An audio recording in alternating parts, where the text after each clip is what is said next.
Kalau ngomongin soal pendakian, pasti yang kebayang itu serunya jalan bareng teman. Dinginnya udara gunung dan tentu aja momen sunrise yang bikin capek langsung terbayar lunas. Tapi jujur saja, pengalaman yang mau aku ceritakan ini sama sekali nggak kayak pendakian biasa.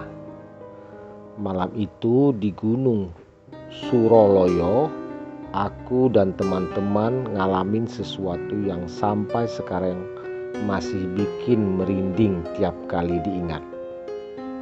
Jadi gini, waktu itu aku sama 4 temanku, Fahri, Yoga, Andra, Nisa, sama Lala, mutusin buat naik Gunung Suroloyo. Katanya sih sunrise di sana cakep banget. Bisa lihat pemandangan Borobudur dari ketinggian. Tapi ya namanya kita, rencana berangkat pagi malah molor. Alhasil kita mulai naik sore menjelang malam. Waduh, keburu gelap nih. Gimana dong? Tanya Lala. Ya udah, kita nginep aja di jalur. Besok subuh baru lanjut ke puncak, jawab Fahri santai. Akhirnya kita sepakat buat buka tenda di salah satu spot yang agak lapang. Angin dingin mulai menusuk dan suara jangkrik nyaring banget. Jujur, suasana malam itu di gunung itu ada 2 sisi. Satu tenang dan damai.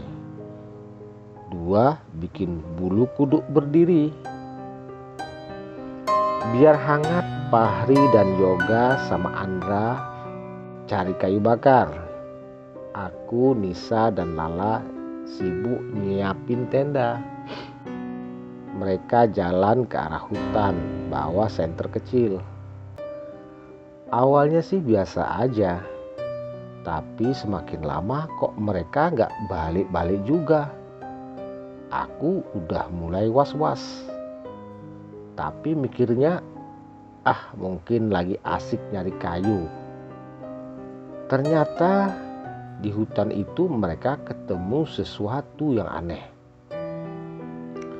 Menurut cerita Yoga dan Andra, setelah kejadian, mereka tanpa sadar masuk ke dalam hutan sampai akhirnya di depan mereka berdiri sebuah pohon raksasa. Pohonnya gede banget, batangnya gelap, dan akarnya menjalar kemana-mana kayak tangan raksasa yang siap nyekek orang. Yang bikin ngeri, di batang pohon itu ada semacam ukiran alami. Bukan ukiran beneran sih, tapi bentuk alaminya menyerupai wajah manusia. Ada yang kelihatan menyeringai, ada yang kayak melotot. Bro, sumpah ini kayak ada mukanya, kata Yoga ke Andra. Andra yang biasanya cuek mendadak pucat. Aduh, cepatan ambil kayunya, jangan lama-lama di sini. Tapi belum sempat ngambil kayu, udara di sekitar mereka berubah dingin banget. Padahal nggak ada angin. Daun-daun di atas bergerak kayak ada yang gibasin. Tiba-tiba akar pohon itu bergerak. Ya, benar-benar bergerak, merayap pelan ke arah mereka. Yoga langsung panik. Lari, Andra, lari. Mereka kabur sekencang-kencangnya. Tapi anehnya, gak peduli seberapa jauh mereka lari, ujung-ujungnya mereka balik lagi ke pohon itu. Kayak diputer-puter di tempat yang sama. Sementara di tenda, aku, Nisa, dan Lala makin cemas. Udah hampir 2 jam. Yoga dan Andra belum balik. Jangan-jangan mereka nyasar, kata Nisa sambil gelisah. Akhirnya Fahri memutusin buat nyusul. Dia bawa senter gede. Terus jalan masuk ke arah hutan sendirian.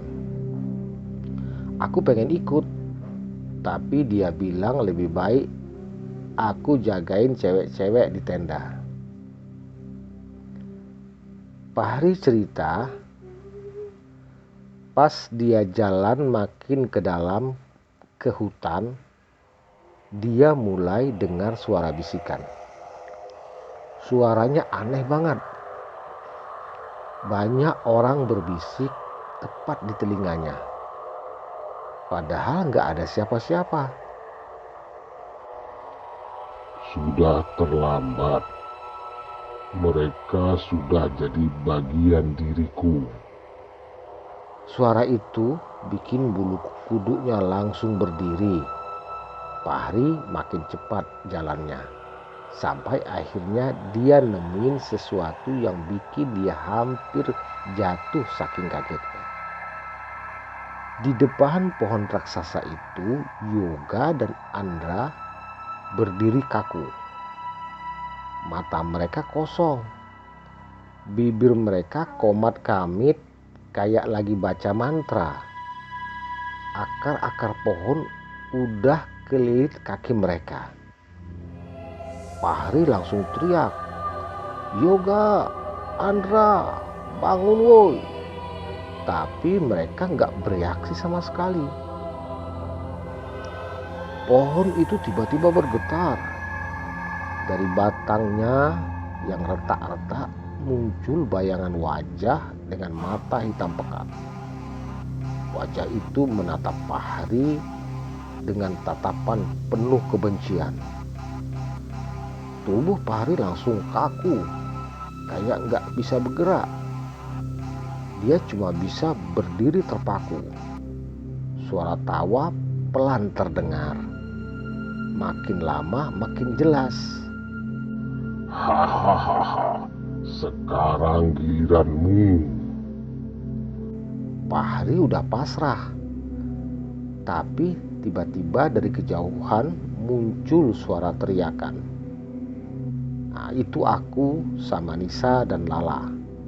Kami gak tahan nunggu, jadi mutusin buat nyusul.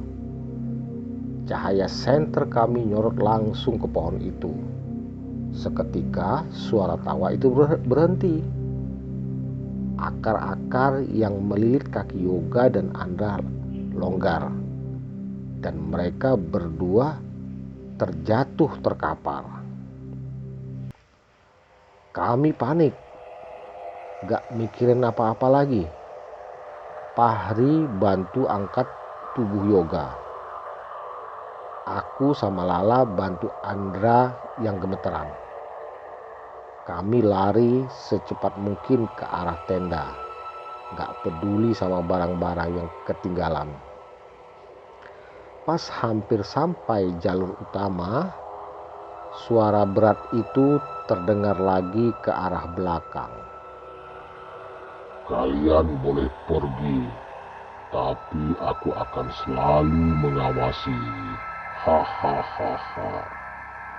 Sumpah, itu suara bikin lutut lemas. Tapi kami gak berani nengok ke belakang. Cuma fokus buat turun secepatnya. Begitu sampai di kaki gunung, kami semua masih gemetar. Yoga sama Andra kelihatan sok banget, wajahnya pucat. Besoknya pas udah agak tenang, Yoga ngecek foto-foto yang diambil di HP. Nah, di salah satu foto ada sesuatu yang bikin kita semua diam 1000 bahasa. Foto itu nunjukin pohon raksasa tadi, tapi ada satu detail aneh. ada sosok hitam tinggi berdiri di bawahnya. Sosok itu senyum menghadap kamera. Padahal gak ada satupun dari kami yang ingat ngambil foto itu.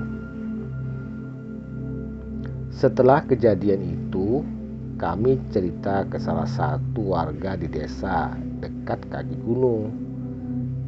Dia cuma ngangguk-ngangguk pelan dan bilang, "Kalian beruntung masih bisa pulang. Banyak yang enggak." Katanya pohon itu dikenal dengan sebutan pohon penunggu. Konon pohon itu udah ada ratusan tahun. Diyakini sebagai tempat bersemayam makhluk gaib, dan siapapun yang datang tanpa izin bisa hilang atau pulang dalam keadaan linglung, seolah sebagian jiwanya tertinggal di sana.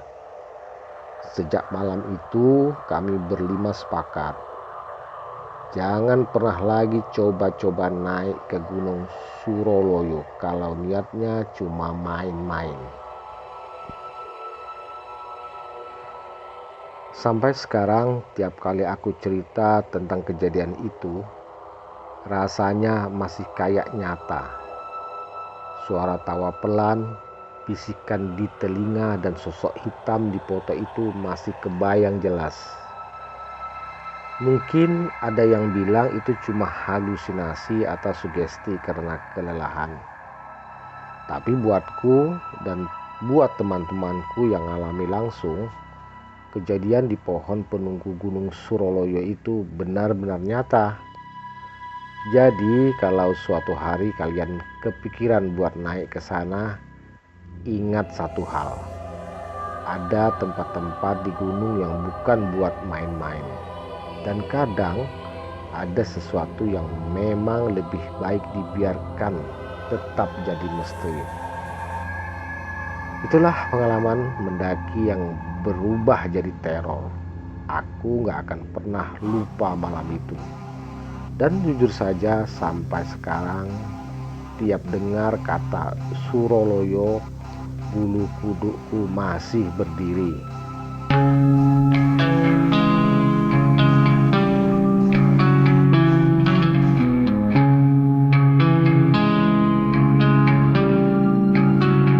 Langkah kaki menembus malam di hutan sunyi kabut merayap.